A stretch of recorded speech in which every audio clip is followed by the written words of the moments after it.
Welcome back. I'm Ross Bolen here with Jared Borslow, the man they call J-Bone, for another episode of RBP to give you each exactly one endorphin today. Everybody gets one. Happy to have you here. A lot on the docket today, Jared. We're going to start somewhere weird, if that's okay with you. Okay. I know that might be shocking to our listenership, but as many of you know, this is a pirate podcast here at RBP. We are into pirates and pirating and booty. Steven Spielberg's 1991 classic Hook massively impacted our planet. When I was a child, I was gifted a custom handmade Captain Hook Halloween costume by our housekeeper, Rosa. And my girlfriend has a toddler we refer to as the baby here on the show. These are all facts. Not da baby. Not da baby. Very, very different baby. The baby. This morning, after running an errand with the baby, she was putting her back in her car seat, and my girlfriend caught a wayward limb to the eyeball. And I'm not talking like a mildly inconvenient bump to the ocular area. I'm talking she has an actual, eye injury, like a scratched cornea or fractured orbital bone or some shit. Not great, right? But toddlers have, superhuman strength. When they hit you, it hurts a lot more than you would expect. What I mean is they can do more damage than you would think. Like a small monkey, right? Yeah, and I'm very H for this woman and have a mildly disturbed sense of humor. So my literal second thought right after, oh my God, are you okay? Let's get you to a doctor, was we absolutely have to take this opportunity to do pirate cosplay. When will we have a better chance? She's going to have to wear an eye patch. Oh, it's that bad? Yeah, for sure. When you get any kind of eye injury, no matter really the scale, no matter how severe, they're going to want to protect your eye for at least a day or two if you scratch something or whatever, but maybe even a couple weeks or a month, if I'm lucky here. So, I'm thinking, we, get a sexy pirate hat, maybe a vest, some assless chaps, giant dildo sword. Jared, you in? Wow. What am I, the How parrot? Are you involved? Is that what you're at? What? Yeah, I wanted you to be the parrot, and we're going to put you in a parrot suit and stick you in the corner and let you watch. She also has, this wrap as an alternative. So there's the eye patch, right? Uh-huh. And then there's this wrap that goes around her head and protects the one eye, and it looks like she suffered a head wound in Vietnam. So I figure we could do reverse military cosplay, where she's the hurt soldier and I'm the buxom young nurse showing too much leg. See, I thought you were going to do a mummy thing here, you were Brendan Fraser. We could do that too. I don't think in The Mummy that Brendan and the mummy ever actually make coitus, but I don't think it matters. That's not what cosplay is all about. It's about taking characters and then you do whatever you want, you furry little fuck. I mean, cosplay and furryism are related, areas of expertise, right? There's a Venn diagram there with me in the middle for sure. I guess the big thing with pirates is do you want to really look deeply into that part of the pirate lifestyle? I feel like that's the least piratey thing they do. The fucking? Yeah. Pirate sex was probably, if we want to be historically accurate, very unsexy. It's probably very rare too, unless they were at port. Well, a lot of homosexual sex probably taking place. Well, in the matelotage. Uh-huh. Indeed. A lot of those matelotages were built around the agreement that, much like prison lovers, we're also going to do each other in the dark. That's me and Ross's matelotage built around the same thing. That's the cornerstone of our matelotage. That and me taking you out back and spanking your tight little ass. It's sad that we have a bunch of lights pointed at us right now in the studio because it's not dark. It's a goddamn shame. Goddamn shame. Bruce can be the parrot. He's right there. Anyway, I'm banging a very hot female pirate right now, and there aren't many people who can say that these days, Jared, so I feel good about that. But yeah, if you look back, scabies was probably rampant, STDs, and that's when it got to happen, and if you were cool with playing with the same team, and on the poop deck, who knows what happened there. A lot of swabbing. Yeah, how do you think it got its name? The pooping. I never actually did get that. There's some very logical and not cool explanation, so I'm going to choose not to look it up. But Black Ball Bill lives on. I'm very much living the pirate's life. It's the pirate's life for me. I mean, Blackball Bill, have you decided that it is your pirate nickname? Because it has nothing to do with pirates. It's like you one of blackballing it's one of my pirate nicknames. No, it has nothing to do with what you think it has to do with. You're the one who's wrong here. Big news, by the way, Jared, in the hip-hop world. Okay. As Kanye West and Drake have reignited their long-standing feud. I didn't know this was a feud, by the way. I would have assumed that haven't they been on songs together? Yeah, so they were like boys, right? Drake is one of the things that was spawned by Kanye coming into this world and crushing hip-hop the way he has. Like, Drake, admittedly, is one of those guys, I don't think, that would exist if it wasn't for Kanye. And I think he was one of the dudes he really idolized. And it's one of those nightmare situations where you meet your idol, you do a couple songs together, and then the guy's a psychopath and he freaks out because you follow his wife on Instagram. That's the thing that happened at one point. Now, this is kind of what happened with me and Ross. I came on to Ross's podcast, was all excited, and then I'm like, oh my God, he's a furry. He's into BDSM, but he doesn't know if he's the BD or the SM. Exactly. Exact same problem. So Drake followed Kim K on Instagram at one point, and Kanye freaked out. And then they've taken shots at each other on different songs, but it's never become, like, basically, the last time their beef, if you will, which you shouldn't, escalated to a point where it mattered. It was the Pusha T, Drake, Kanye situation, and Back-to-back. Rap-A-Lot Records had Jay Prince, who just, ironically, I went to high school with his son, had to step in and tell Drake, like, no more, you're done. We can't let this beef escalate any further, because apparently Drake was going to unleash something so unforgivable, it was going to, like, destroy hip-hop and everybody's relationships, and, like, something so crazy, Jared. It was going to be so wild that Jay Prince just had to step in and say, like, no, Drake, that's the line. I don't know what it was going to be, dude. Does anybody know? Is there, like, rumors? A lot of people speculated that it might be something to do with Kanye and a relationship with another man. A lot of people speculated that it might have to do with Drake and Kim K. A lot of people speculated a lot of different things, okay? So there's depth to this relationship that none of us could possibly know. And if you're picking two people who are living just ridiculously unrelatable lives, you're picking Drake and Kanye. These dudes have been removed from reality for quite some time. So all that is to say, things got really interesting last time their shit got, Pusha T basically told the whole world that Drake had a kid that he secretly didn't tell anybody about, who has since been thrust into the spotlight. And Drake sometimes shows him off on social media and stuff. So Pusha T revealed Drake's child. I assume Drake already knew about this child. Yeah, he did. And then Drake was like, damn it, you got me, Pusha. Now we just got to make this my kid in public. He was already, like, apparently involved in the child's life. He just was trying to keep it something that he didn't want other people to know, was his excuse after the fact. Nobody knows the real deal except for Drake, right? But so the recent thing is Drake showed up on a new Trippie Redd song called Betrayal, and he dropped these bars. All these fools I'm beefing that I barely know, 45, 44, burned out, let it go. You ain't changing shit for me. It's set in stone. So Kanye was told about the song, and he freaks out again. And he gets on Instagram stories, and I'm not sure why. I noticed he stopped using Twitter. Kanye has stopped using Twitter since his presidential campaign.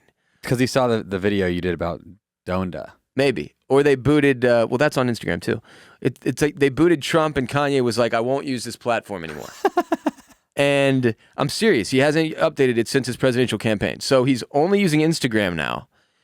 And he's uploaded a screenshot of a group text that he was apparently in with Drake, to which he added Pusha T. And he told Drake, he was like, it said, I live for this. I've been fucked with by nerd-ass jock, word I can't say, like you my whole life. You will never recover, I promise you. And he's talking to Drake, and he says he's never going to recover from this situation. And again, both of these drama kings have albums dropping, right? So more than anything, I feel like this is just the two of them using each other to move units. Like it's a marketing scheme. Yeah. Because these two dudes are too big and too far removed from the street to do a damn thing to each other and jeopardize all those big money endorsement deals. You're talking about Nike, Adidas, Apple. Like these are not endorsement deals you mess up. Over some... Yeah. What are they going to do? Slap box That's in the what club? I was gonna say. Drake is like, seems like the biggest. Like, obviously he's jacked now. Like, we get it. Yeah, but like, He's not. Come on, He's not gonna. He couldn't fight somebody. Nobody's afraid of Drake. I think that's just an out. Like, if it's not, he's allowed to bring his crew and some steel. Like, you're not afraid of this guy. His name's Aubrey. The beating that he could administer to me, while obvious, it doesn't scare me. No, he's got a heart shaved into his head. He did. He got COVID, and it fucked up his hairline. So he's having to grow it back. I'm serious. Dead ass. So I'll say this: I saw Drake in concert. Phenomenal. Oh. One of the better concerts I've been to. I want to be very clear here. I think Drake is a great, great, great artist, and I mean like probably the most mainstream and manufactured corporate version of hip hop that has ever existed or will ever exist. But even still, I think he's probably the most. He's enjoyable. Like, I enjoy him. It's like LeBron. I know we wouldn't get along. I know he's a douchebag. Like, I know our personalities wouldn't match up at all. But I appreciate his product. I appreciate what he does for the NBA. And even though he's the most corporate version of the NBA superstar that has ever existed, I'm with it. He seems to be a pretty good role model. Yeah, I don't know if I'd say Drake is the best role model. Has some questionable decision making, to be sure.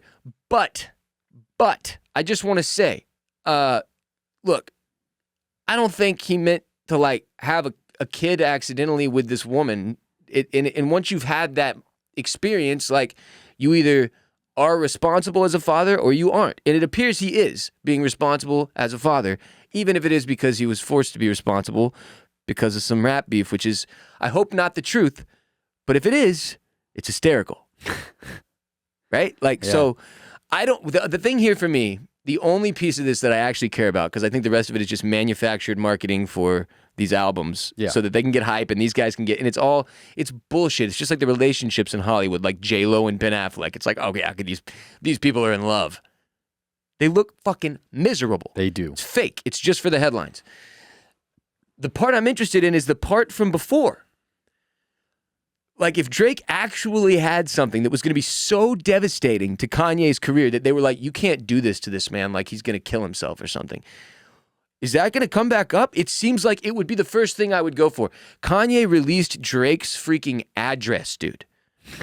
He put his address up on Instagram stories, like, yesterday. There's no way people don't know his actual address. So I'm sure I could find that in like tax records and like. Maybe, but you don't put like you don't do this. Here, three things. One, shitbag move. Everybody knows another celebrity's home is off limits. It's a tool move. You don't put that shit on the internet. Pop Smoke got popped for accidentally putting his address on Instagram. I am so angry that you said that because I was literally about to whip that knowledge out and say one of the only. You were gonna look like a hip hop head. I've only been able to actually look like I know what I'm talking about in the hip hop realm like twice on this podcast ever, and I was literally about to say that. And I'm pissed. I'm sorry, Jared. I broke your heart. But if you think Drake isn't in a gated community with security, you're an idiot. Like, this dude. Okay, so Drake's response to Kanye posting his story was him putting up a video of him laughing and driving around the city in his like $350,000 car. He doesn't care. So again, it's manufactured. It's like, yes, he put it up, then he deleted it, and it makes it look like it mattered. But Drake's driving around the city laughing. So when you put it in your brain and you calculate it, especially with the Pop Smoke thing, it makes me think they talked. Or Kanye really has gone completely off the rails. Like, to put up another man's home address when very recently a 20-year-old rapper was gunned down in his youth because he accidentally put his address on Instagram is a fucking weird move. Mm-hmm. Which it just makes this whole situation, like, that's the thing that makes me think that, okay, if I'm Drake and this dude puts my fucking home address up on the internet, bro, I'm going straight to the thing Jay Prince made me put away. Whatever it was. Yeah, because what is, like, you got to think, what is Kanye's motivation for putting Drake's address out there, right? He wants people to harass him. He's trying to fuck with his life. Yeah. He's trying to fuck with his life, which is, that's the part of it where it's like, I cannot get on board. I cannot get on board with doxing one of your peers, bro. That's weird. He's in the same tier as you. You're a couple of the most famous men on earth. You do just fucking. You can't just be throwing his at. Again, it makes me think it's all manufactured. So since we're in the world now of Z-list celebrities boxing in the time of COVID, it's the only entertainment we can get. Mm-hmm. I will actively root for a Kanye versus Drake boxing match because that would be the pinnacle of this bullshit that has started. Where we're having to watch the Paul brothers box everybody. It would actually all be worth it if it ended with Drake versus Kanye. I would pay $500 to watch that pay-per-view if I was guaranteed to go 3 rounds. They can't wear comically large boxing gloves that clearly make it so they can't hurt each other. So their punches don't do anything. And that's it. Those are my only 2 asks. I would only pay $500 if the winner had to fight Hasbulla. And then the winner fights Hasbulla? I'd pay $5,000 to see that. Kanye versus Drake, winner fights Hasbulla? Yeah. That's how you move pay-per-view units, Jared. It is. Speaking of units, and if they're looking to units, we know how to move units. G unit? Oh, I thought you were going to say mybookie.ag. No. But anyway, if you needed an update on Kanye and Drake and why they're angry at each other again, that's why. Nobody's actually super clear on the actual whys. There's also a lot to be read into from their lyrics. Like, Kanye might have had an open relationship with his wife at some point, or maybe the entire time. And Drake might have taken advantage of that or attempted to, and that might have really upset Kanye. Also, Kanye took Drake off of the Flashing Lights final cut. Apparently, Flashing Lights, one of Kanye's more famous hits from My Beautiful Dark Twisted Fantasy, originally did feature a Drake verse that he was removed from. They've had a long, complicated relationship, and I think just anybody at this point who's been friends with Kanye has had a long, complicated friendship with that dude. Look at Jay-Z and him. Now Hov's back, putting weird, fucking childlike verses on Kanye's songs at the last minute. What is Flashing Lights? What is it about? What's like? Do I know this song? Flashing. Oh lights, yeah, I do know that. Yeah, you know that song. Yeah. We all know that song. Cool music video too. Well, thank you for the update. 'Cause I welcome. was wondering what this was all about. You're welcome. And next time I'll try to serve up a hot hip hop take for you to dish out Thank you. instead of ruining it for you. That was rough. I was like about to be like, oh my god, I get to drop like a piece you were of hip so hop knowledge. excited. I saw it in your eyes. I looked after we talked about Pop Smoke. I looked it up because I remember before the episode, I said to Ross, "Wait, is Pop Smoke actually dead?" I thought that was just like a line they were doing at the start of the album. No. So I looked it up, and it turns out he's dead. Rest in peace. Rest in peace. This episode of RBP is also brought to you by Liquid IV. Hot summer months are here. Got to be proactive. Keep your body fueled up and hydrated. Making hydration a priority will help you feel better, healthier on a day-to-day basis, and fuel you to your highest potential. 1 stick of Liquid IV and 16 ounces of water hydrates faster and more efficiently than water alone. Not only that, it's got great flavors, Jared. Watermelon, strawberry, lemon, lime. Sounds like summer. It does sound like summer. They have a new flavor out, Ross. Ooh, another new flavor. Limited edition. Yellow cherry. I heard about this. My People are favorite type of cherry in the world is the Rainier cherry, which is many know as the yellow cherry. It's yellow and red, and they converge on a little bit of a pinkish area. Rainier cherries are the best cherries. They are a little bit. I say they just taste fresher, right? Like a lot of times the darker cherries are kind of like very sweet, very rich, whereas the Rainier is more of like a tropical drink version of a cherry. That's a hell of a cherry review. And I'm very excited to try yellow cherry. It's on the way here right now. They also have their Hydration Multiplier Plus Immune Support, which is a cutting-edge blend of vitamin C, zinc, and Wellmune in convenient single-serving packets to help strengthen your immune system. You just tear the little tab off, pour it in your water bottle, shake it up, and drink it, and you're good to go. We're all trying to make our immune system stronger. Yeah, in 2021. I'm so bad at drinking water on a daily basis. I sit at my computer. Many of us are. I drink coffee, and then sometimes before I drink water, I'll drink another coffee. And then I realize, wait, I just dehydrated myself so much. I go into the kitchen, rip open a Liquid IV, resist the urge to dry scoop it, and I'm like, okay, I'm just going to mix this with water. It's probably smarter. It's how they recommend you do it. Yeah, you're supposed to do it that way. And then I do a Liquid IV, and then I feel hydrated, and it's great. Yeah, a lot of people struggle to drink enough water throughout the day. You got busy jobs, lives, things going on. It's a tough thing if you're not in the habit of it to build that habit. And for others like me, if you're already in the habit, I do drink a lot of water throughout the course of the day. But, you know, when it is hot as shit during the summer months and I'm out running around and sometimes literally running outside, I'll drink a Liquid IV beforehand, drink one if I need a little boost at the end of the day sometimes. Just makes me feel better. They're great. You can go to get your Liquid IV in bulk nationwide at Costco or order online and get 25% off when you go to liquidiv.com and use the code ROSS at checkout. Support the podcast. Get yourself some hydration. That's 25% off anything you order when you get better hydration today using the promo code ROSS at liquidiv.com. One of our many sponsors that I use on a daily basis. Daily. With many, many sponsors. We use all of them on a daily basis. Our next segment is titled Dell Curry and the Greener Grass. So Dell Curry is Steph Curry's dad. You may be familiar with Steph Curry. He's probably the greatest shooter in NBA history. Still actively plays for the Golden State Warriors, won a couple of championships, him and Klay Thompson, Kevin Durant, Draymond Green, yada, yada. Andre Iguodala. Thank you. Zaza Pachulia. All right, that's enough. Now, Dell, his father, was also an NBA player in the NBA from 1986 until 2002, played for a bunch of teams, the Jazz, the Cleveland Cavaliers, Milwaukee Bucks, Toronto Raptors. During 2 decades in the league, he was a star guard on the Charlotte Hornets for 10 seasons. Okay, so that's where he's best known.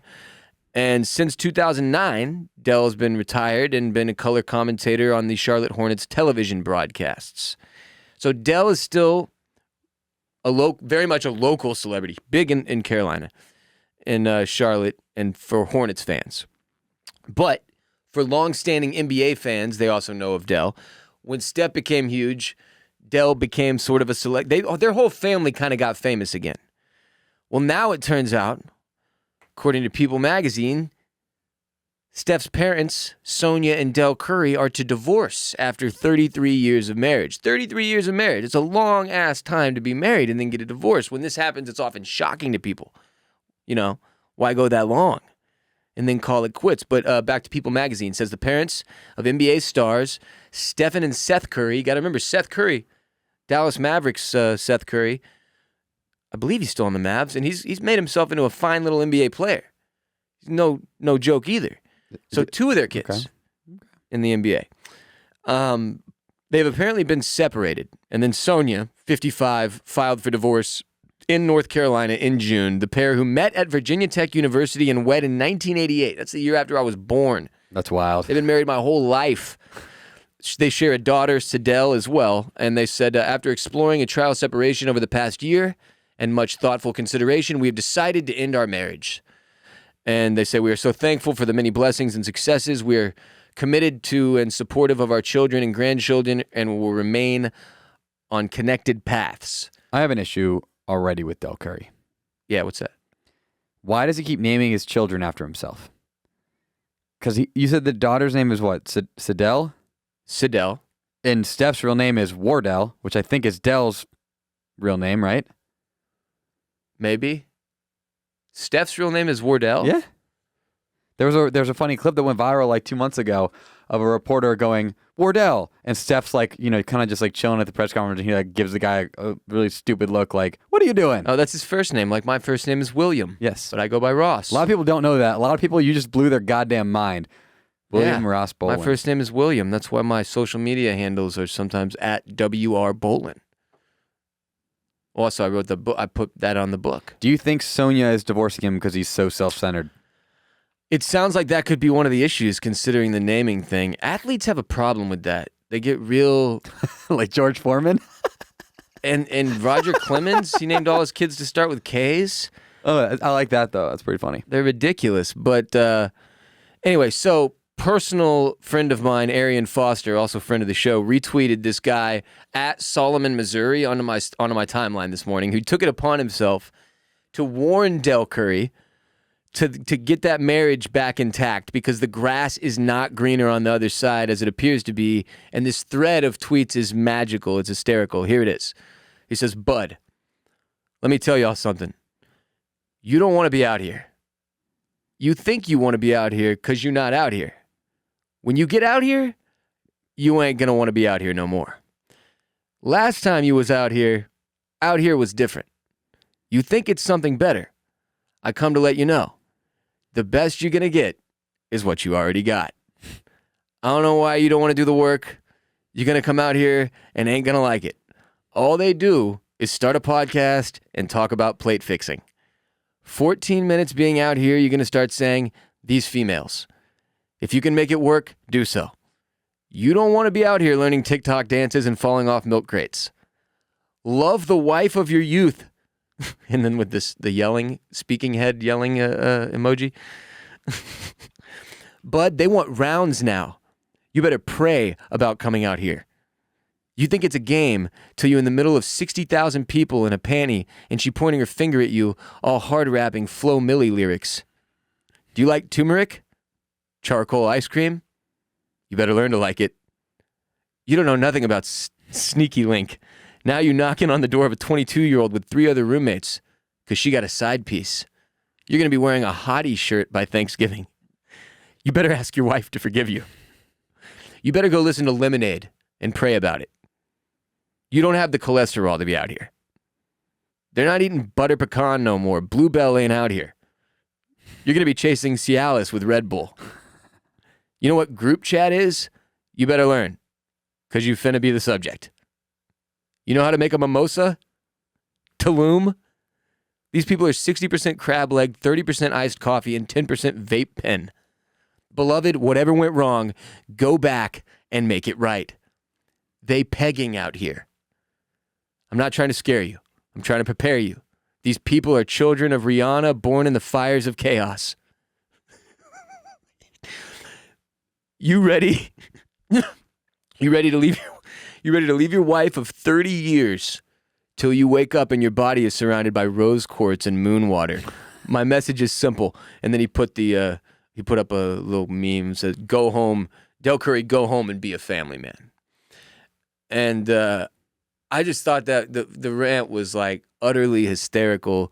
The idea that this dude, who's not like a celebrity or some verified guy, it's just some dude sitting there processing like, yo, Dell is making a horrible mistake here. I know too much about this. I have to put the facts on Twitter. And I got divorced last year, as many of you know, after an 8-year relationship, not 33 years. And real talk, Dell has no idea what he's getting himself into. Like, I was only removed from the game for 8 years, bro. And like, just the apps alone. But that concept, the joke about like the gap between what Dell, he's assuming, I think here, that Dell's probably going to date younger. And like what he knows versus what they know. Like that shit for our parents, for my and yours parents' generation, for anybody over 50 years old, if you come out trying to bounce down and be able to speak to a 25-year-old, like that's a foreign language. Yeah, I remember seeing you during the brief period of your singleness, and you were a shell of a man. You did not look like you were very happy at the time. You don't want to be out there. Not if you don't know what's going on out there. And at this point, none of us know what's going on out there. That's why we're all inside. Yeah, TikTok would be a really sad thing to have to learn at 55 for Dell. Dude, even for me just trying to absorb TikTok. Like, remember when we first caved and went and got on the platform? And I, like, the first couple weeks, I was, like, occasionally checking it, and I'd scroll through it to get a feel for what was going on there. And I was like, Jared, I don't think I can do this. No, you said it made you... This is too sick in here, man. You said it was just a gateway to porn. That was what you said about TikTok for months. I didn't say it made me anything. I said it was a gateway to porn for less morally sound men and women, but not for Blackball Bill. But that, yeah, what I'm saying is, as I was 33 at the time when I got divorced. As a 33-year-old who's probably as connected to the youth as any 33-year-old should be, I was still like, what? What? And then the pandemic hit, and it was like you had to rely on technology, and I was like, no. No, I'm not staying out here. It's fucked up out here. Y'all are all crazy and sick and know words that I don't even know. Peace. This man is like 25 years older than me. What in the sweet name of God is anybody doing getting divorced at that age at this point? Figure it out. Suck some toes. Jesus Christ, man. I agree with this dude. These children are the children of Rihanna born in the fires of chaos. Like, you don't want this smoke. I think these old timers think they want the smoke and they don't know. Because even me as somebody in the middle, you get the fuck out. Get the fuck out. Get out of there, Dell. That's all I have to say about that. Go home and be a family man. Go home, be a family man. Jared, it's summertime. It's hot as balls. Your balls need a safe space to spend these scorching months. Enter our sponsor, Birddogs. Birddogs making the most comfortable shorts in the entire world, which you can go swimming, climb a tree, play cricket. They also make pants for golf, for life, for love, for swimming in 2021. If you want to be a part of the revolution like Jared and I, swimming in pants. Birddogs, incredibly comfortable shorts with built-in underwear. The pants have built-in underwear too. Nobody's even going to know, though. They look so nice. You're just cheating the system, winning at life. And if you don't want to be as much of a rebel as Jared and I are, they make the shorts and the pants without the built-in underwear as well, you coward. What's more, Jared, do you remember when you were a small child and you'd get a box of cereal or a Happy Meal at McDonald's and a toy would come with your purchase? That's what Birddogs does when you go to birddogs.com and use the code RBP to support the podcast, and you will get a free whistling football. It is orange with a blue tail. It's magnificent. It says Birddogs on it, and when you throw it, it will do a little something like this.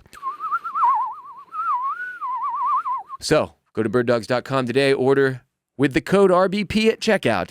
Get yourself some of the most comfortable pants or shorts in the entire world using the code RBP to receive that free Nerf-like Birddogs whistling football. If you have five whistling footballs and you got each of those by using 5 different, code RBP purchases, and you send them in to me, I will autograph all of them, and then I'll write you a full-page report. It's going to be probably like one sentence that I stretch to fit a full page. Sure. About how much I enjoy you as a person. Wow. 5. So if you have 5 from birddogs.com using code RBP for those free whistling footballs with your order, if you've got 5 of them, send them to Jared. He'll autograph them, write one sentence down a page, and send it back to you. Yep. Unfortunately, I have some bad news. Oh. Everyone's favorite mental health rapper that's still with us anyway, and possibly the greatest hummer to ever hum over a track, Kid Cudi, lost his pet dog earlier this week. He took to social media to share the unfortunate news and remember his best friend, Freshie. And since Freshie got the man on the moon through a lot and Cutter got me through a lot, it's only right that we pay respect to the dog behind the man on the moon. So I will read his human's statements now, some of which is funny, but all of which is to be taken seriously. Okay? Mm-hmm.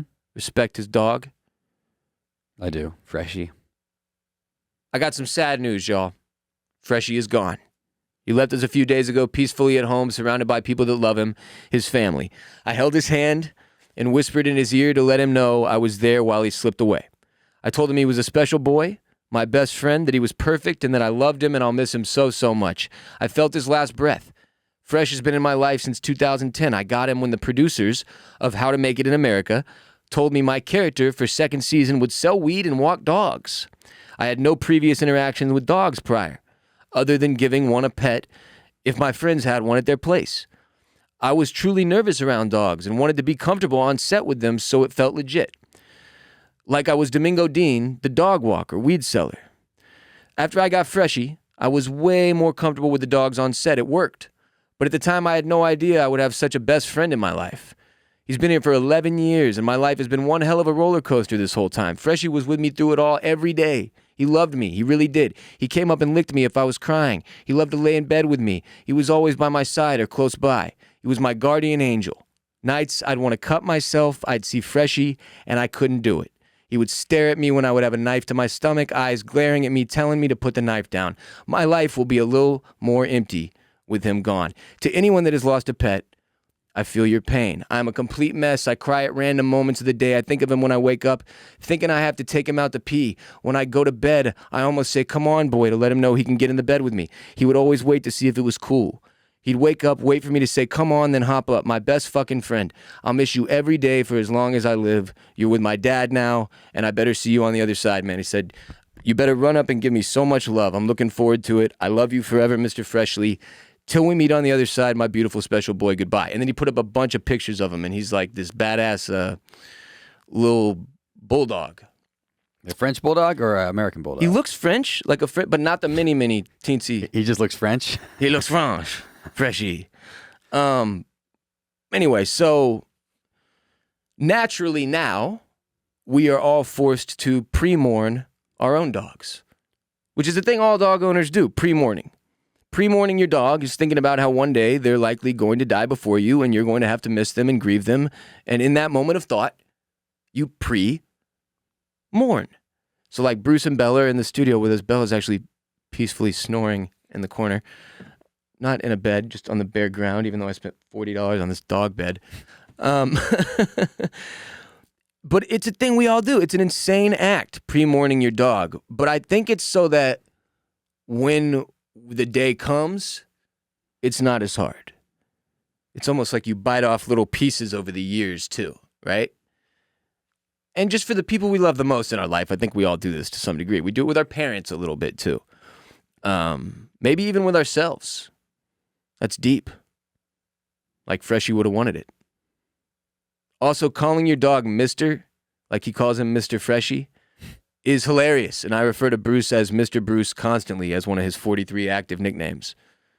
And I started doing it with my, just the male dogs. I don't know why. I call him Mr. It's weird. Do you not call Mrs. No, I don't call her like Miss Bella. Well, sometimes I do, but mostly I have a shit ton of other names for her. But Baby Belly or Bellita or Bellissimo or there's a bunch. The interesting thing about pre-morning your dog is that dogs can like sense when you're sad. So your dog can comfort you when you pre-morn your dog for your dog's own, oh no. First time, it finally happened. I spilled the water in the studio for the first time since Jared and I set up this entire studio. For months, it has been a fear.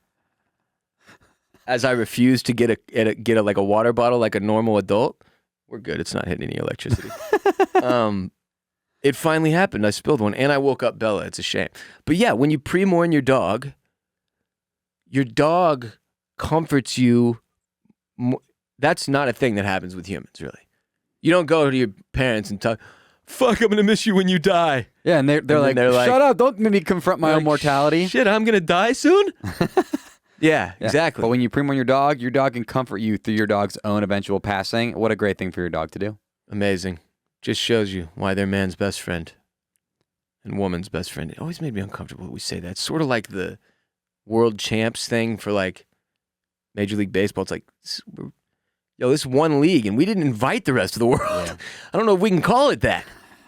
That's how I feel with this. Do you want me to get a towel? For the water? Yeah. No, but we're almost done with the show, Jared. It'll be okay. Anyway, Kid Cudi's dog.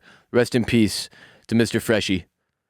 And good luck to all of you with the emotional process of pre-morning your own dogs the remainder of today. That Ross just made you confront.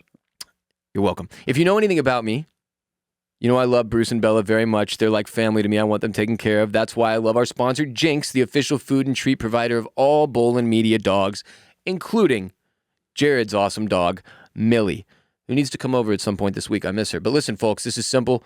Modern dogs do more sleeping and resting and lounging than hunting or working. So to keep our pups happy and healthy, modern kibble usually falls short on the nutrition that dogs need. Real quality ingredients without the added fillers. So dog parents, meet Jinx, the internet's fastest growing dog wellness brand, your dog's new favorite kibble treats and dental chews with recipes proven to support digestion, immunity, and heart health. Designed by dog parents, formulated by pet nutritionists, and approved by veterinarians, loved by dogs, it's Jinx. We got 2 toy Aussies, a 90-pound Doberman, a Cavalier Pomeranian, and an Aussie Doodle. They all love it, and they're eating it up. Every recipe crafted with real protein, superfood ingredients, a patented probiotic packed together in a complete, balanced kibble, because dogs that eat better live longer, and I need Bruce and Bella and Millie around as long as possible. Try Jinx. Get 40% off your first subscription order at thinkjinx.com/RBP. Your dogs deserve a cleaner kibble designed for modern doghood that they actually want to eat, and you can feel good about feeding them. Your dog will love it or your money back. What are you waiting for? Get 40% off at thinkjinx.com/RBP. That's THINKJINX.com/RBP to support our podcast and your fur family at the same time. The same damn time. Same damn time, Jared. Call your grandparents, by the way. Mm-hmm. I got a note from my grandma today. A fucking handwritten letter, man. That is how much she loves me. Last episode, we discussed whether our children's children will ever even be able to write. And my grandma is out here mailing me handwritten letters to say thank you for coming over. I haven't written a thank you note in at least a few years. But if I write one, it's because somebody gave me something really badass. Not because they came through for a few. I should be thanking her. Like, I should be writing handwritten letters to her. Anyway, I will read it now because it is very sweet.